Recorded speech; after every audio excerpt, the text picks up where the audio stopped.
Ya, Gimana Prof melihat fenomena Indonesia gelap ini? itu fenomena yang lazim ada pada setiap negara berkembang. Ketika kita mulai dengan zamannya pemerintahan Pak Harto, perasaan yang sama juga ada di masyarakat. Ingat, angkatan 66. Ya, ya. Apa yang mendorong mereka itu berontak? Perasaan itu, uncertain. Jadi, maksud saya, the youth is responding terhadap hal yang memang hidup gitu. Nah, bagi orang di pemerintahan, itu perlu ditanggapi positif. Jangan dihadapkan dengan kekuatan ABRI. Bagi saya ini suatu hal yang normal, tetapi yang perlu ditanggapi pemerintahan secara bijaksana. Jangan dianggap sepi, seolah-olah tidak ada. There is something going yang tidak begitu menyenangkan. Nah, itu perlu kita tangani dan tidak perlu kita, wah ini kok begitu ini sikat. Nah, itu keliru. Itu try to understand the underlying forces gitu.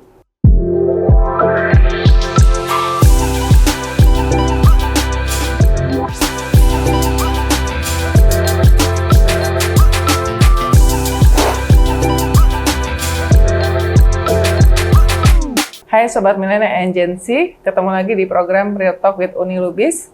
Kali ini kami di IDN Time dan saya bersyukur mendapatkan kesempatan luar biasa untuk mewawancarai Profesor Emil Salim, legenda ekonomi Indonesia. Dan beliau alhamdulillah masih sehat meskipun usianya sudah 94 tahun, luar biasa. Kita bisa akan tanya-tanya beberapa hal yang memberikan konteks pada saat beliau sebelumnya bertugas di era Orde Baru sampai menjadi Perdana Menteri dan sekarang. Nah, sekarang kita akan ngobrol dengan Profesor Emil Salim.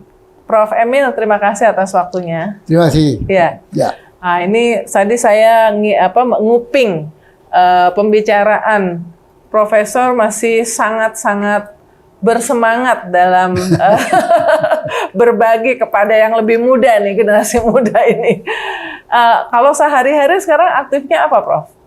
Ya, biasanya ya meladeni pertemuan yang mau ketemu atau pertemuan Zoom atau macam-macam. Yang penting adalah otak kita jangan berhenti berpikir. Nah, kalau berpikir berhenti, ya sudahlah. iya. Kita tuh yang muda-muda salut banget. Kemarin saya bertemu dan wawancara dengan Tun Mahathir Muhammad. Nah, Beliau ya. 100 tahun ini tahun, 100 tahun, 100 tanggal tahun. 10 Juli. Masya Allah. Nah, Prof. Emil Salim kan 94, insya Allah tahun ini Juni 95. Jadi dua senior yang masih sangat aktif pemikirannya. Kalau Prof. Emil tuh kuncinya apa supaya masih tetap benar-benar masih aktif, masih luar biasa apa? Iya, kan kita ini waktu sejak dari kecil di dalam belajar, kemudian kerja, memilih pekerjaan yang memakai otak, dosen, pengajar, dan sebagainya. Jadi terbiasa mengikuti perkembangan yang dari kehidupan dan selalu bertanya arah perkembangan ini kemana misalnya. Misalnya top hit sekarang ini kan perubahan iklim. Nah dari perubahan iklim dampaknya muka laut naik, cuaca hujan turun, air tawar berkurang dan pola produksi pangan sawah dipengaruhi dan lain-lain sebagainya. Nah itu kan menimbulkan soal baru yang kemarin waktu dulu di zamannya Pak Harto tidak pernah ada. Jadi coba bayangkan, kau pernah menghadapi pekerjaan di zaman Pak Harto, ada problematik A gitu. Tiba-tiba sekarang kau menghadapi permasalahan B yang disebabkan oleh perubahan alam. Dunia berubah, iklim berubah, cuaca hujan berubah, air berubah. Masya Allah, yang tak pernah terjadi di zaman Pak Harto dulu. Jadi, kita kan mesti berpikir, gimana ya? Kalau dia begini terus, apa yang harus dilakukan? Nah, syukur di dunia ini, orang juga berjalan berpikirnya. Bahwa perubahan iklim, ada CO2, karbon, dan karbon itu bisa dimanfaatkan menjadi alat untuk carbon trading. Jadi, karbon yang dihasilkan oleh PLTU dengan bakar batu bara memberikan asap karbon, yang karbon itu melalui carbon trading internasional bisa jadi uang. Nah, mulai kan otak berpikir. Ya, jadi terus-menerus ya. Karena ada perkembangan selalu juga ya. Maka timbul bagaimana yang negatif menjadi positif. Itu gimana ya? Nah, ngomonglah kita sama orang ahli-ahli. Gimana sih sebetulnya itu? Bagaimana? Dengan menciptakan, mengembangkan tumbuh-tumbuhan yang menyerap karbon. Jadi batu bara dibakar hasilkan karbon, zat ini diserap oleh klorofil, zat hijau daun, yang kemudian menumbuhkan tumbuh-tumbuhan sehingga menjadi positif. Nah, apa tumbuh-tumbuhan itu? Nah, mini lumut, lamun, hutan, hijau daun, penyakit klorofil. Nah, jadi ada negatif yang diciptakan oleh pembangunan, ada positif yang diserap oleh alam. Dan ini jadi uang. Jadi, yang tadi kita anggap penyakit, karbon, bisa menjadi income, revenue. Jadi, mari kita kembangkan ini. Nah, untuk itu, perlu orang yang mengerti ilmu. Bagaimana menyerap karbon, carbon capture, bagaimana, dan sebagainya. Gitu. Jadi, alam ini memberi tantangan baru yang melahirkan pola ilmu baru yang jika manusia bisa kembangkan, bisa bermanfaat bagi manusia. Jadi karbon yang negatif menjadi sumber resource uang positif. Gitu loh. Nah itu yang, karena Prof sudah memulai dari membandingkan antara di era Pak Harto dengan sekarang. Sekalian Prof, jadi Prof mulai dari waktu sekolah lah, termasuk sekolah di Berkeley. Sampai dulu suka disebut bagian dari mafia Berkeley kan. Tapi ekonom-ekonom dan menteri-menteri zaman Soeharto diakui itu kualitasnya tuh bagus-bagus semuanya. Lalu kemudian menjadi menteri, beberapa menteri. Lalu sekarang, apa yang bedanya Prof? Situasi misalnya fokus ke ekonomi, lingkungan pada zaman itu dengan zaman sekarang? Loh, tentu banyak perubahan. Nah, misalnya apa? Dunia ini kan tidak statis. Bukan hanya Indonesia, Amerika berubah, Singapura berubah, China berubah, dunia berubah, alam berubah. Jadi, jangan memakai pola pikir yang berlaku di tahun 2000, zamannya Pak Harto, ABC begitu, seolah-olah tidak ada perubahan, kau terapkan itu di sini nggak cocok. Keadaan berubah lagi kok. Faktor alam, faktor manusia, faktor masyarakat, faktor teknologi. Zaman dulu kan tidak ada yang bersifat pakai telepon genggam itu, mana ada dulu. Jadi change adalah kata kunci dari hidup ini. Hidup ini tidak pernah statis, dinamis. Nah, untuk mengikuti dinamika perubahan, maka otak, akal, pikiran ikut berkembang.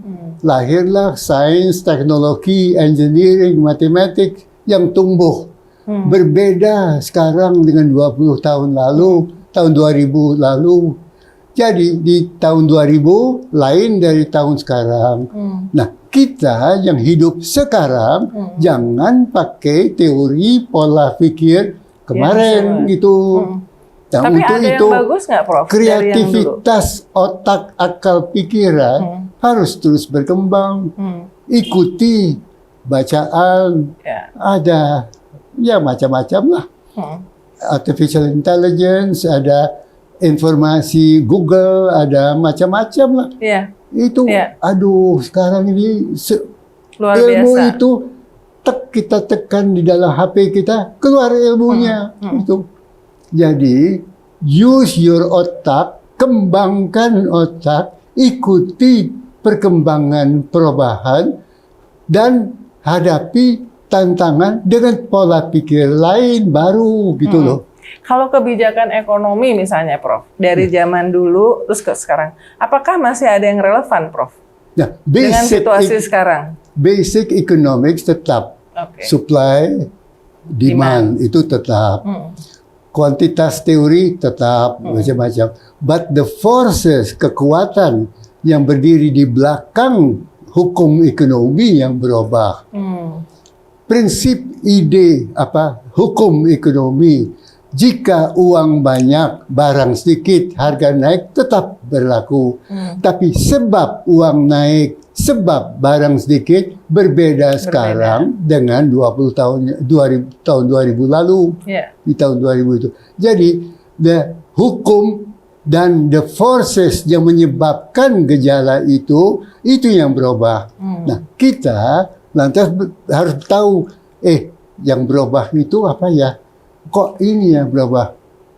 Cuaca hujan kurang, apa dampaknya pada pertanian? Apa pada pertanian? Air kurang, apa cara menghadapi air? Ya, kalau air kurang, cari air tambahan. Kalau tidak, bagaimana? Ya, itu yang memakan minum air adalah genetika. Nah, genetics apa? Nah, genetics ada karakter dari tumbuh-tumbuhan. Nah, bagian karakter tumbuhan yang mengatur tanaman makan air itu bisa dikutak-katik, bisa dirubah sehingga disesuaikan dengan perubahan curah hujan kurang. Jadi ilmu itu berkembang. Kau lihat ini Indonesia sekarang lain dari Indonesia zaman Pak Harto. Jangan kau pikir seperti zaman waktu kau menteri begini-begini. Lah, itu tahun berapa? Itu sudah tahun 19 sekian itu. Sekarang 2000 itu. Jadi thinking proses terus harus berkembang. Oke. Kalau gitu sekarang tantangan terbesar bagi Indonesia apa, Prof? Change. Oke. Alam berubah. Mempengaruhi pola pertanian. Pola pertanian mengutamakan produksi padi yang bergantung pada air. Air akan berkurang. Maka bagaimana pola beras, tanaman padi yang tidak bergantung pada air? Air dari hujan, ya oke. Jadi susah ini air, waduh, ini kita akan krisis air macam-macam. Lah, air kan H2O. Air hujan, tetapi di laut kan ada air. Kan sama-sama H2O, air. Maka bagaimana karakter dari air laut bisa dijadikan seperti air dari hujan. Artinya air laut itu asin, desalinasi air laut menghasilkan air tawar. Nah, ada teknologinya. Dan teknologi tidak usah ruwet, kompleks. Bung pergi ke Maumere. Di Maumere, di pulau sana, tidak ada, sulitlah air minum. Maka kita lihat di pantai-pantai, orang membuat seperti sawah itu, seperti memanen garam itu. Jadi air laut masuk, air laut tuh kena matahari menguap, uap itu ditangkap menjadi air tanpa garam karena uap, menjadi air minum. 24 jam satu hari berkumpullah air minum. Jadi di Maumere teknologi uap air laut berubah menjadi air tawar sudah ada. Maka lahir para ilmuwan. Bagaimana ya teknik menguap air menjadi air itu dirubah menjadi mekanisme teknis. Lahir sea water reverse osmosis teknologi. Maka ada teknologi desalinasi air laut. Untuk Jadi menghasilkan kalau air, waduh ini susah kita tidak ada air minum. Lah, Ada laut kan teknologinya. air. Iya. Tanpa garam menjadi air minum. Tapi Maka nampaknya itu pakai belum teknologi. dimanfaatkan ya, Prof. Belum pemerintah belum memanfaatkan menghasilkan air minum lewat teknologi Ya, desalinasi itu ya. ya. Tapi tentu ada biaya. Desalinasi kan memerlukan perubahan teknologi, ada energi macam-macam. Nah biasanya kalau kita ngomong sama orang-orang pemerintahan, jawaban pertama, maaf Pak, nggak ada anggaran. Itu normal lah, itu biasa. Yeah. Semua orang, saya pun waktu pemerintahan, kalau ada orang keluar dengan ide-ide bagus, Nggak ada anggaran. ya. Apalagi sekarang efisiensi, Prof. Ya jadi apa kita mesti sesuaikan dengan prioritas dari pembangunan yang berlaku gitu loh. Prof. Tetapi poin saya ada solusi mengatasi persoalan air minum di dalam alam perubahan iklim. Ya, setuju.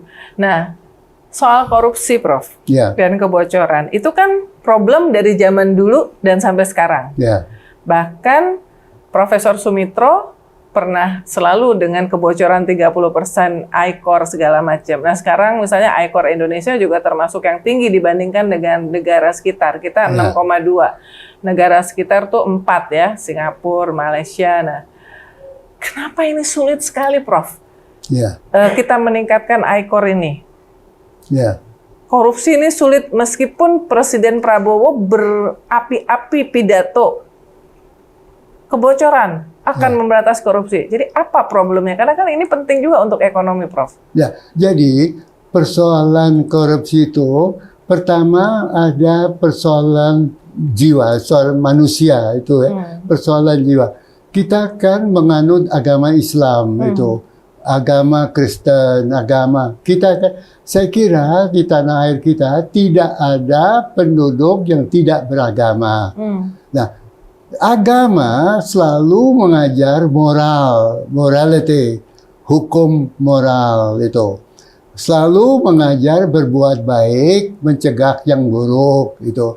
Nah, korupsi masuk yang buruk. Maka ajaran agama apapun, Buddha, Kristen, Katolik, Islam, macam-macam, dia mengajarkan agar kita berada pada jalan lurus itu. Nah, itu adalah dasolennya, harusnya itu. Tapi kan manusia itu hidup di dalam kenyataan bumi, di mana bumi itu bekerja materi, nafsu untuk menikmati materi dan sebagainya. Nah, maka permasalahan yang tadi kita hadapi, two-prong attack, artinya serangan dua. Serangan pertama yang serangan moral, agama, macam-macam. Jadi majelis agama, Muhammadiyah, Nahdlatul Ulama, macam-macam gereja itu tekankan the moral behavior. Boom, jalan itu. Tapi kedua, manajemen pemerintahan, check and balance gitu. Nah, di dalam hal ini, siapa yang cenderung untuk bersikap korup? Yang mempunyai oportunitas untuk korup. Nah, apa yang punya oportunitas? Satu, yang bergelimang di dalam persoalan uang. Dua, yang mempunyai hak mengambil keputusan yang menghasilkan uang. Tiga, yang mendagangkan hal-hal yang menghasilkan uang, dan semua itu yang memerlukan tanda tangan atau keputusan kita sebagai orang birokrat. Ya. Nah, kalau kau moral sudah gak keluar, perasaan kehidupan kesadaran agama adalah agama yang pro forma. Kependidikan kamu pun juga so-so lah itu. Lantas kamu mempunyai satu tugas. Nah, apa kecenderungan kamu? Tentu jika ada kesempatan kau pakai kan? Ya. Nah, oke, jika hal demikian, apa manajemen yang harus diperbaiki? Kontrol. Karena itu di dalam pemerintahan ada direktur jenderal, ada inspektur jenderal, irjen namanya, yang kontrol. Nah, apakah di dalam departemen kita irjen ini aktif serta gitu? Bukankah saya dulu pernah menjadi Menteri Pengawasan Pembangunan dulu? Ya. Dan di dalam hal itu yang menjadi teman seperjuangan adalah irjen. Di tiap-tiap departemen, di tiap-tiap daerah, irjen ini mau irjen. Dan semua lembaga pengawasan, misalnya bank yang ada pengawasnya, itu teman untuk usaha-usaha ini. 3, yang urusan pembelian, ada tender, ada open tender. Dalam open tender kan terbuka sistem. Jadi ada cara-cara, mekanisme manajemen yang bisa dikembangkan dan sudah dikembangkan di tanah air, dan dulu dijalankan. Ingat dulu ada peristiwa Pak Sumarlin ketika Sidik. dulu menjadi Menpan pakai topi. Beliau menyamar lalu menangkap. Sidik. Nah, hal seperti itu kan, ini beliau menteri, kok ada niat berbuat begitu gitu loh. Ya, apa yang tersimpul di situ, psikologi dari orang koruptor itu kita pakai. Gimana sih seorang koruptor bertindak? Oh begini. Nah, Sumarlin mencoba mengikuti logika itu, tertangkap. Ya. Jadi teman di dalam pemerintahan ada eksekutif pelaksanaan yang biasanya dikenal dengan dirjen, ada administratif yang dikenal dengan sekjen, ada pengawasan yang dikenal dengan irjen itu. Nah, ini yang harus kita dorong untuk menjalankan cara-cara taktik seperti Bung Sumarlin yang mencari gimana ya cara berpikir orang yang mencari kesempatan di bidang keuangan, atau mencari kesempatan di dalam tender, atau mencari kesempatan di dalam pemberian izin. Nah, ingat dulu ada Kopkamtib Pak Sudomo. Pak Sudomo. Laksamana Sudomo. Ada mekanisme yang aktif gitu, aktif di dalam mencari dan mempelajari langkah-langkah yang kira-kira orang koruptor jalankan. Kopkamtib, Sudomo, Sumarlin dan sebagainya. Nah, jadi jika kita mempunyai bagian, pemerintahan selalu ada bagian eksekutif, bagian legislatif, dan bagian pengawas. Nah, bagian pengawas ini mesti tipe orang yang seperti Sudomo, seperti Sumarlin, kreatif. Seolah-olah kau jalankan psikologi orang korup. Gimana cara jalan orang korup berpikir. Nah, itu yang dijalankan tersebut. Gitu. Korupsi itu adalah suatu hal yang perlu dihadapi dengan keahlian. Bukan dengan pidato, bukan dengan, hapuskan korupsi. Lah, bagaimana Pak?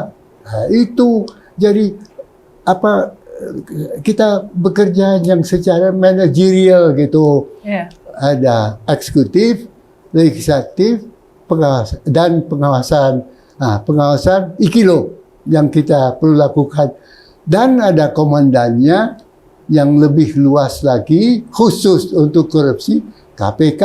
Ya. Maka kualitas KPK penting. Maka penentuan si KPK, siapa jadi KPK, menunjukkan kesungguhan dari pemerintahan, apakah kau serius atau tidak. Ya. Kalau kau hanya mau serba apa itu ya, Sekarang sudah dilemahkan, Prof, dengan revisi Undang-Undang KPK. Ya. Lalu DPR legislatif 470 kursi dari 580 adalah dari partai-partai yang mendukung presiden. Sehingga kontrol itu sebetulnya nggak ada, Prof. Ya, tapi karena itu maka di dalam partai juga ada kewajiban. Siapa bagian partai, ada bagian eksekutif, tapi bagian legislatif, peraturan, tapi bagian gebrak meja. Jadi total football. Jadi korupsi bukan KPK saja, tidak bisa.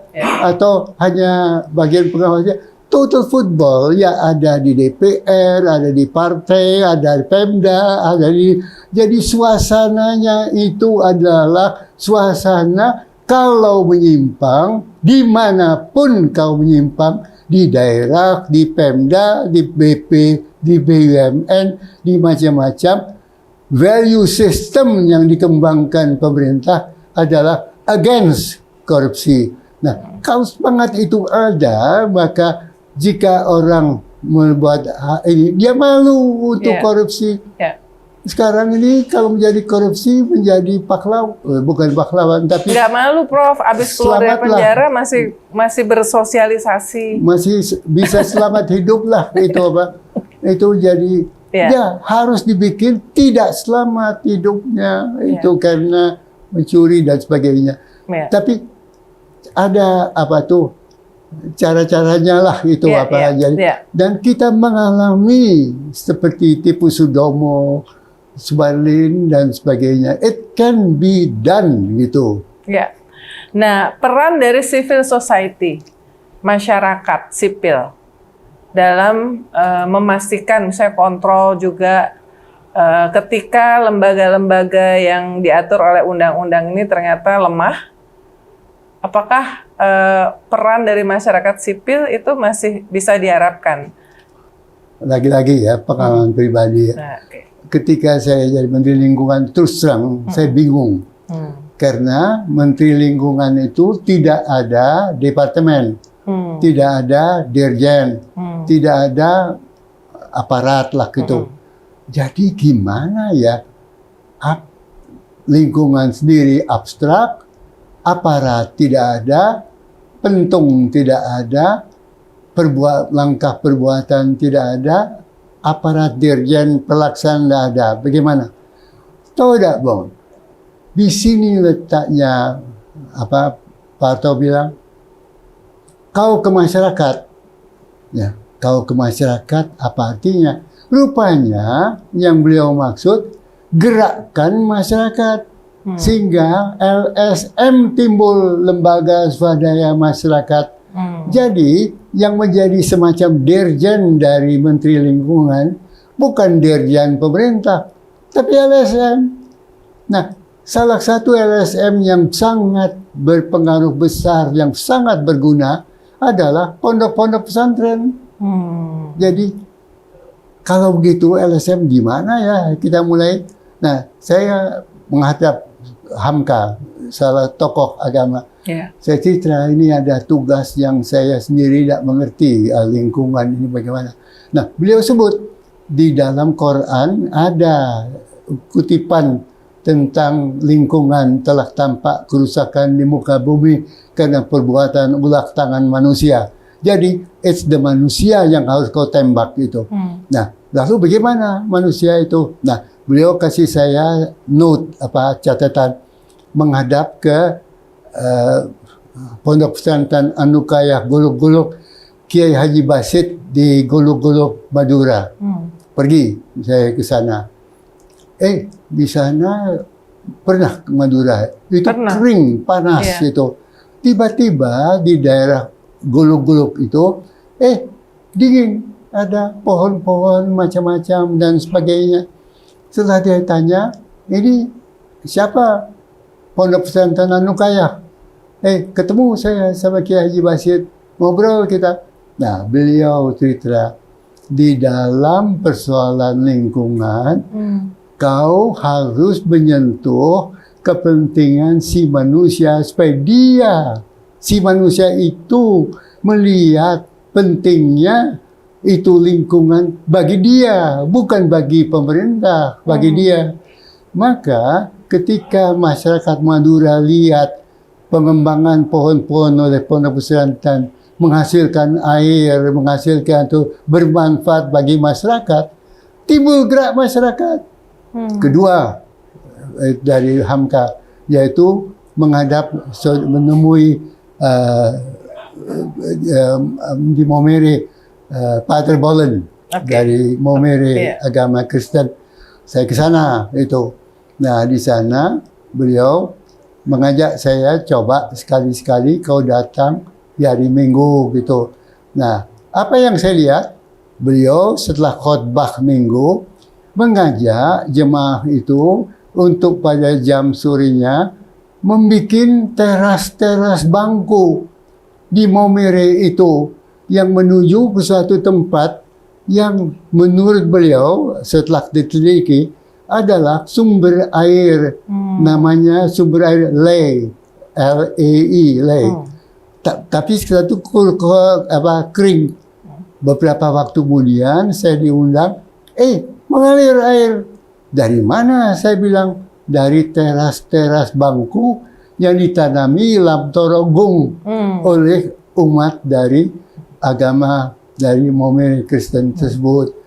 Apa itu falsafatnya? Get the people understand bahwa lingkungan ini di tanganmu. Kau yang bisa memperbaiki lingkungan dan kau akan menikmati manfaatnya. Maka ketika sumber air jalan di sungai di danau tersebut, air keluar, waduh, rakyat berkumpul, ramailah pasti macam saya disirami kepala dengan air itu dan sebagainya. The point adalah get the people involved, ajak manusia masyarakat, yakinkan, buktikan bahwa masyarakat yang menikmati manfaat dari perbaikan lingkungan dan masyarakat akan bergerak. Nah, rumus itulah yang dipakai dalam membangun LSM, Lembaga Swadaya Masyarakat, partisipasi masyarakat dan sebagainya di dalam lingkungan.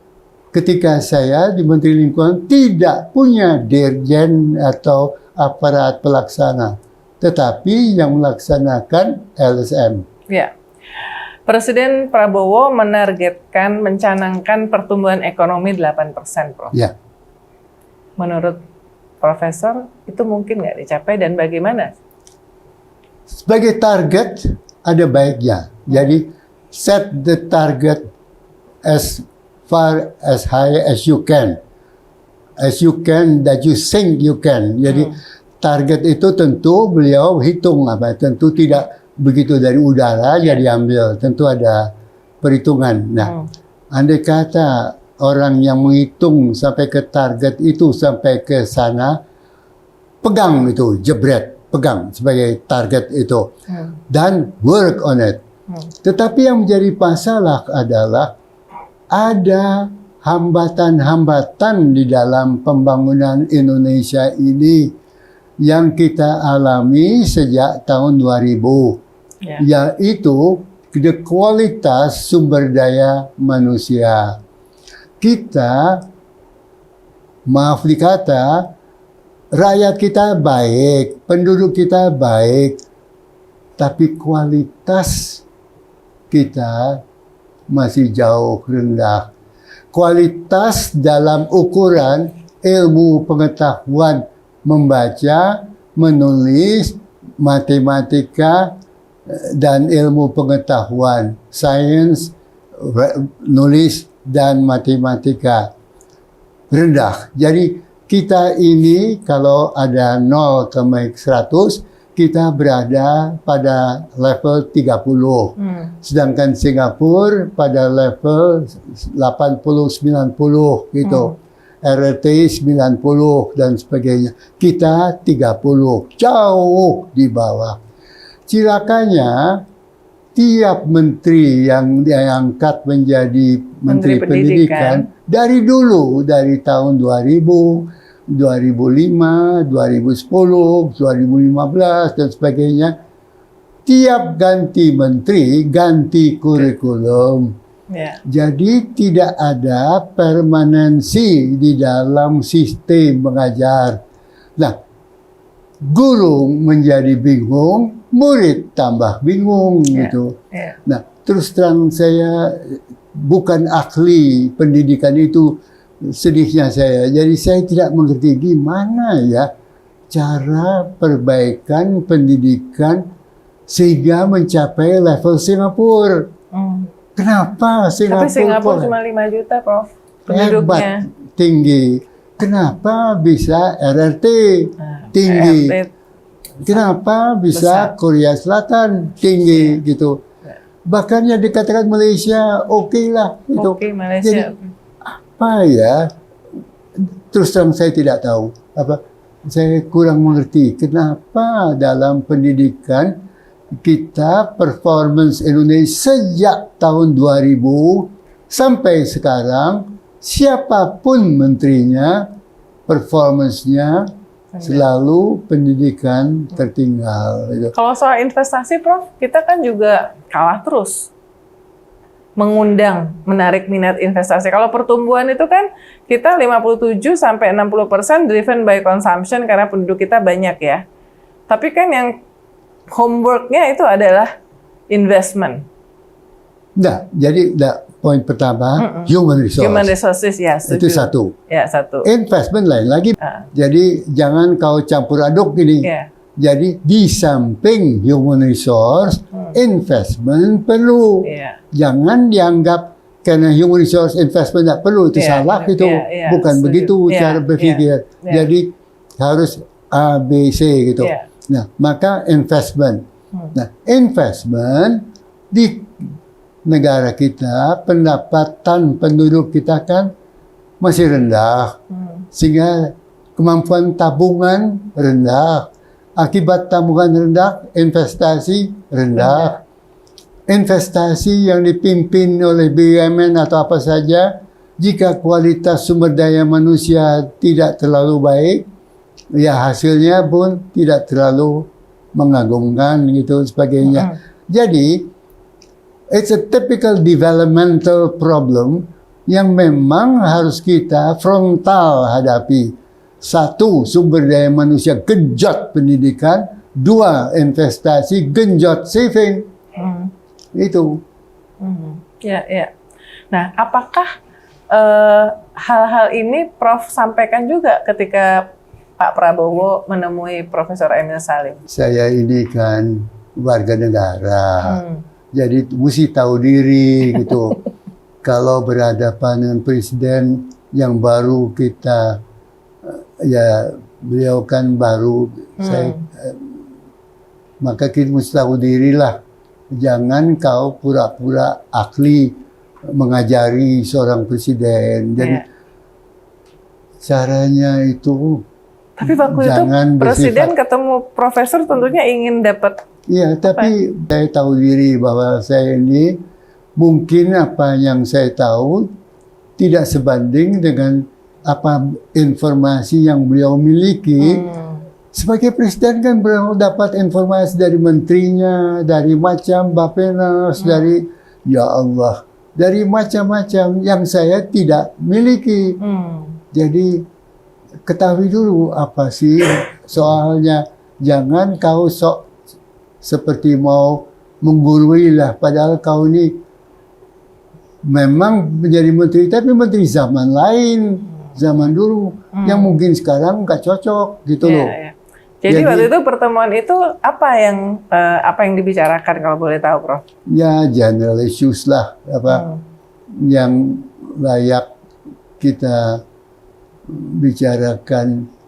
beliau saya sudah kenal di zamannya saya jadi asisten Pak Mitro selaku dekan Fakultas Ekonomi. Jadi cara bicara itu adalah cara seperti yang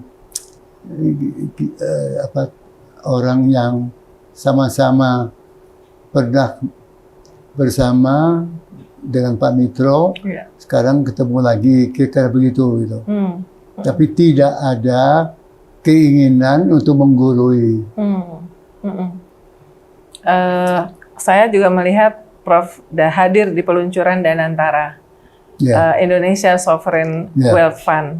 Tadi kita bicara pentingnya investasi juga untuk mendorong pertumbuhan ekonomi itu. Bagaimana Profesor Emil Salim melihat pendirian Danantara ini? Ya, maksudnya kan menghimpun dana untuk investasi. Dan jadi kalau kita perhatikan the broad outline dari pendekatan Pak Prabowo, makanan bergizi. Ya, gizi siapa yang ditembak? SD.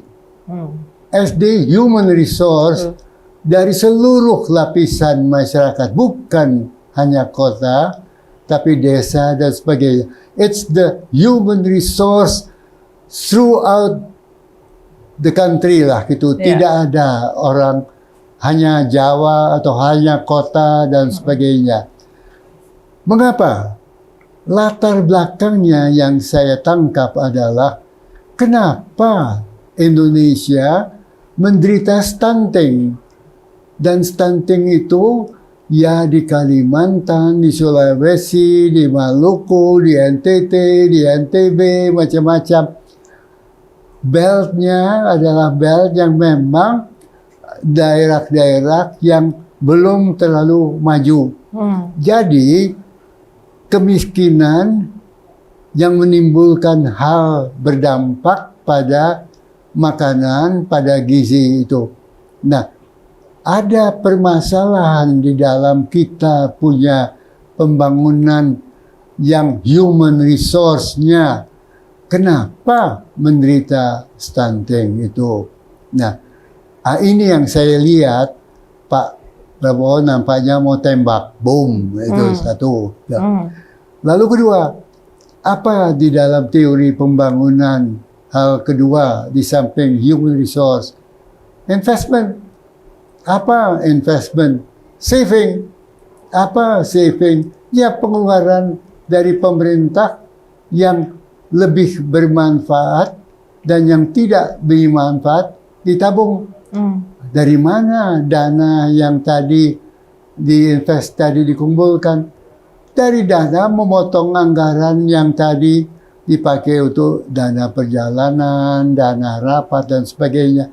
Jadi nampaknya ini menuju kepada investment through mengendalikan saving tersebut itu.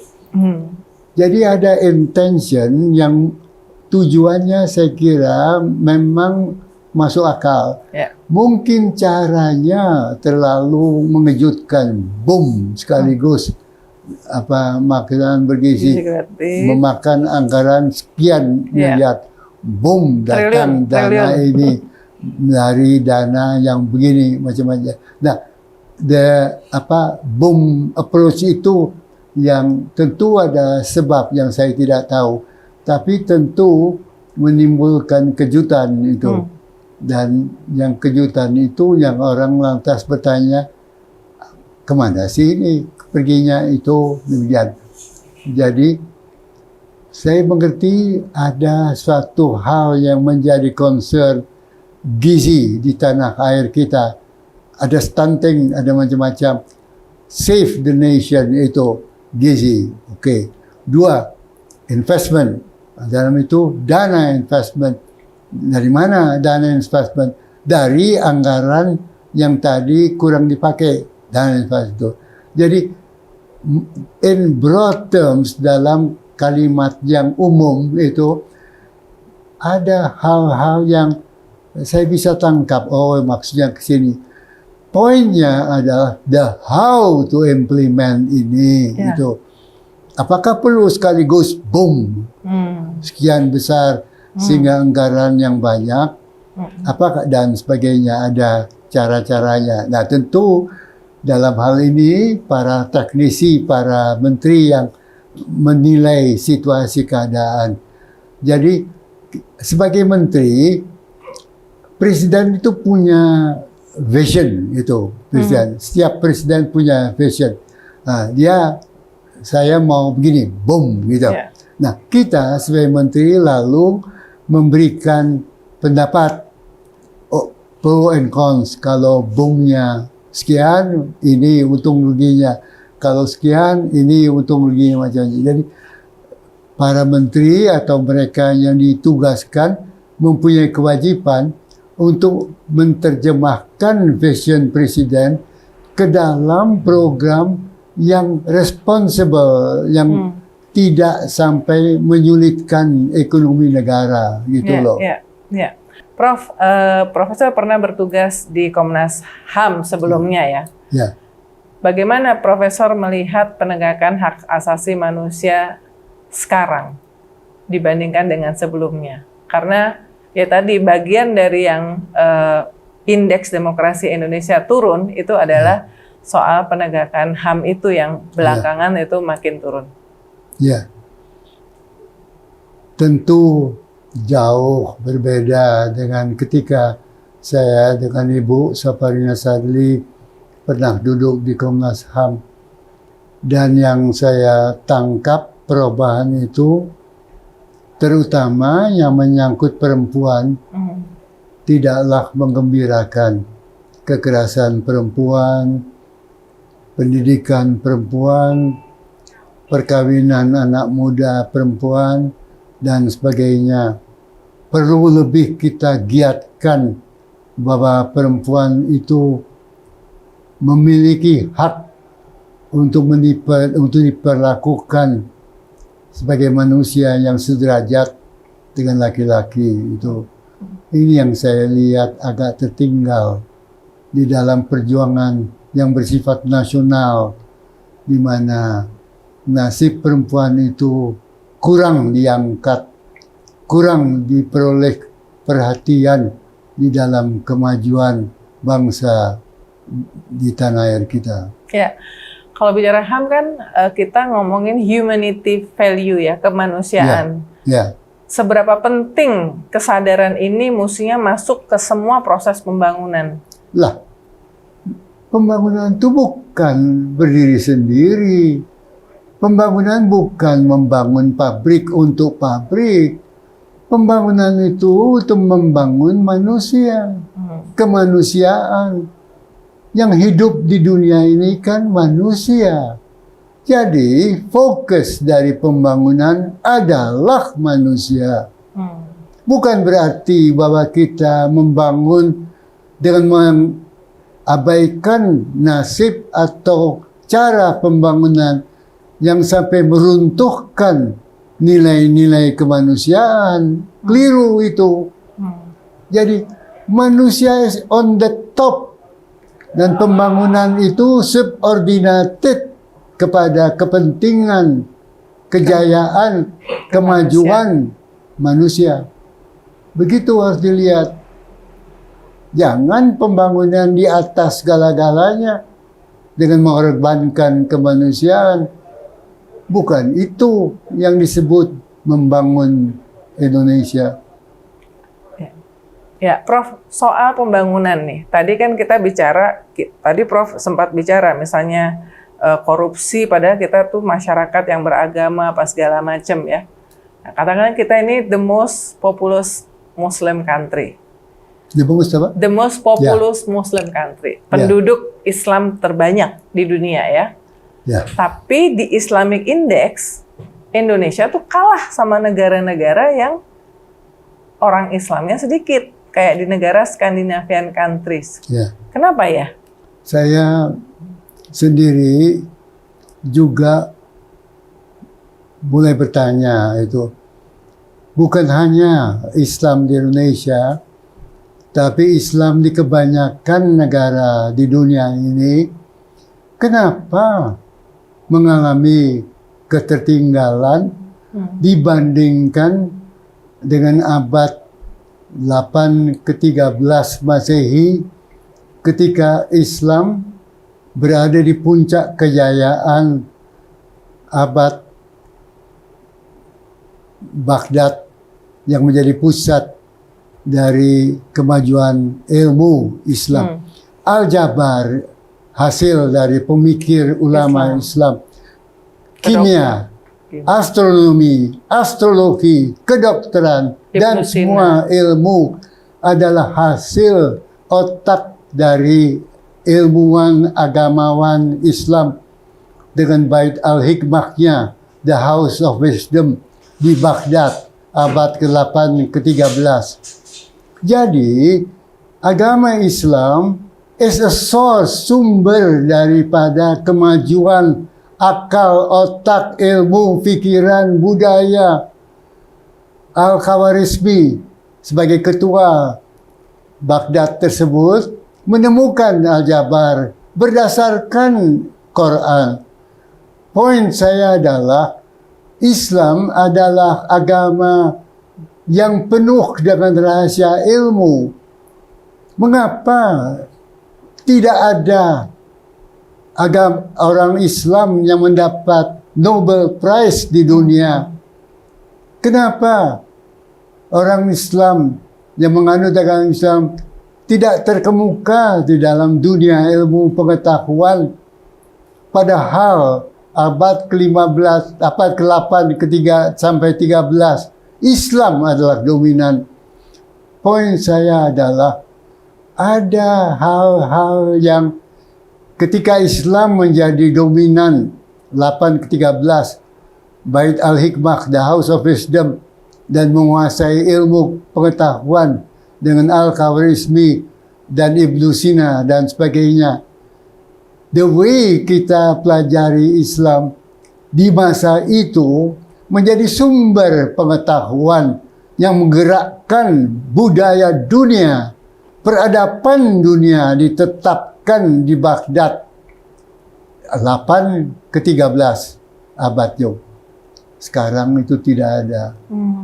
Jadi, bisakah kita sekarang mencoba mengkaji bagaimana kita perlu memahami agar kejayaan agama Islam di masa Bait al-Hikmah itu bisa kita bangkitkan kembali.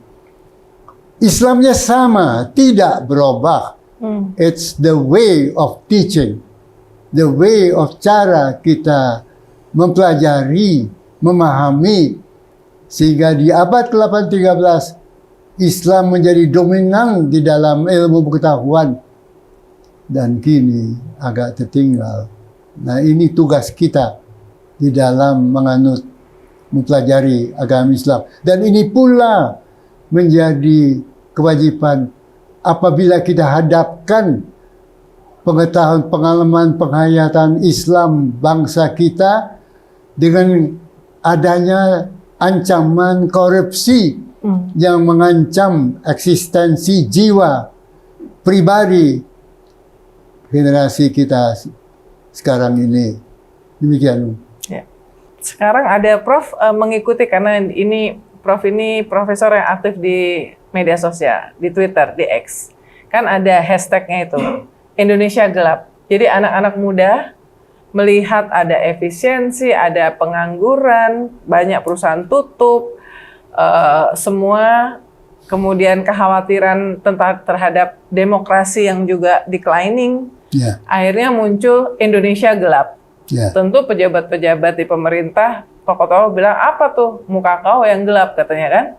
Tapi ini kan keresahan dari anak-anak muda nih, yang melihat ini kok banyak uncertainty. Gimana Prof melihat fenomena Indonesia Gelap ini?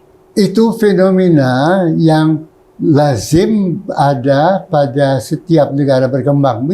Ketika kita mulai dengan zamannya pemerintahan Pak Harto, perasaan yang sama juga ada di masyarakat. Ingat, angkatan 66. Ya, ya. Apa yang mendorong mereka itu berontak? Perasaan itu, uncertain. Ya. Ini gimana ini? Kok employment itu beras mahal, inflasi, harga tidak mempunyai arti, pekerjaan susah, pelajaran tidak berjalan, macam-macam. Sehingga ada revolusi angkatan 66, ingat kan? Ya. Jadi, maksud saya, the youth is responding terhadap hal yang memang hidup gitu. Seperti angkatan 66, nah sekarang ada perasaan yang seperti tersebut yang juga memberikan pertanda ada hal-hal yang serupa gitu. Nah, bagi orang di pemerintahan itu perlu ditanggapi positif. Seperti waktu kita dalam zamannya Pak Harto ketika angkatan 66 mengadakan semacam demonstrasi, jangan dihadapkan dengan kekuatan ABRI. Itu bukan begitu, tapi lalu ya ada konsultasi, ada ngomong-ngomong lah gitu, macam-macam. Dialog ya. Tapi tadi ya, jadi the youth dia responsif terhadap apa yang dia rasakan. Dia tidak mempunyai informasi lengkap tentang apa sih yang terjadi, why terjadi, bagaimana. Nah, dia melihat keadaan seperti 66 itu. Jadi, kita harus menanggapinya secara rasional, edukatif tersebut. Itu seperti dalam kita menanggapi angkatan 66 tempoh hari. Jadi, bagi saya ini suatu hal yang normal, tetapi yang perlu ditanggapi pemerintahan secara bijaksana. Itu. Jangan dianggap sepi, seolah-olah tidak ada. There is something going yang tidak begitu menyenangkan. Nah, itu perlu kita tangani. Dan tidak perlu kita, wah ini kok begitu, ini sikat. Nah, itu keliru. Itu try to understand the underlying forces gitu. Ya. Terakhir, Prof, mungkin ngomongnya ke kamera. Apa pesan dari Profesor Emil Salim terhadap anak-anak muda Indonesia? Belajar. Belajar. Kunci masa depan adalah ilmu. Science, teknologi, engineering, mathematics, ilmu. Karena itu dimanapun kau ada, baik di sekolah maupun di luar sekolah, waktu apapun yang ada, belajar. Karena 2045 nanti lain keadaan dari keadaan 2025. The things juga dan berubah. Dan iklim berubah, alam berubah, air permukaan naik, menimbulkan ancaman yang berubah.